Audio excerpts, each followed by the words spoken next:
کوئی تمہارا دل دکھائے تو ناراض مت ہونا، کیونکہ قدرت کا قانون ہے، جس درخت کا پھل زیادہ میٹھا ہو لوگ پتھر بھی اسی کو مارتے ہیں۔ اپنے وہ نہیں ہوتے جو رونے پہ آئیں، اپنے وہ ہوتے ہیں جو رونے نہیں دیتے۔ اچھے لوگوں کا تمہاری زندگی میں آنا تمہاری قسمت ہے، اور انہیں سنبھال کر رکھنا تمہارا ہنر۔ اگر تنقید ہی کرنی ہو تو نرم لہجے میں کریں، کیونکہ نرم لہجہ ضمیر کو جگاتا ہے اور سخت لہجہ انا کو جگا دیتا ہے۔ ادب کا دروازہ اتنا چھوٹا اور تنگ ہوتا ہے کہ اس میں داخل ہونے کے لیے سر کو جھکانا پڑتا ہے۔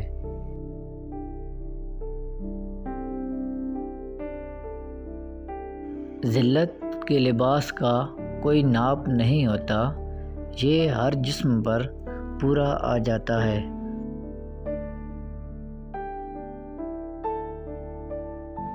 سب سے بہتر لقمہ وہ ہے جسے اپنی محنت سے حاصل کیا جائے۔ جو برداشت کرنے کا فن جانتا ہو وہ شخص زندگی کی کوئی بھی جنگ ہار نہیں سکتا۔ کل کی فکر مت کرو، جس رب نے آج سنبھال لیا ہے وہ کل بھی سنبھال لے گا۔ رشتوں کے کمزور ہونے کی وجہ ہم رشتے نبھاتے کم اور آزماتے زیادہ ہیں۔ اچھے انسان کی تعریف کے لیے اتنا ہی کافی ہے کہ یہ کسی کو تکلیف نہیں دیتا۔ صبر میں اتنی طاقت ہوتی ہے کہ دھوکہ دینے والے کی بنیادیں ہلا دے۔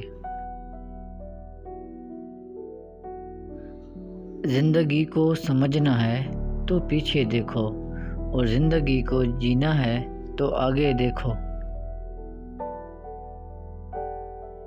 خاموش رہ کر لوگوں کے رویوں کو محسوس کریں، یقین مانیں آپ بہت سے غلط فیصلوں سے بچ جائیں گے۔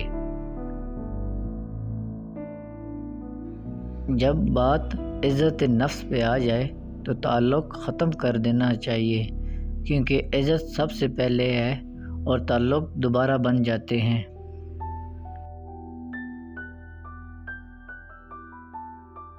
لوگوں کو اتنی اہمیت دو جتنی وہ تمہیں دیتے ہیں، کیونکہ زیادہ اہمیت دو گے تو گر جاؤ گے، اور کم دو گے تو مغرور کہلاؤ گے۔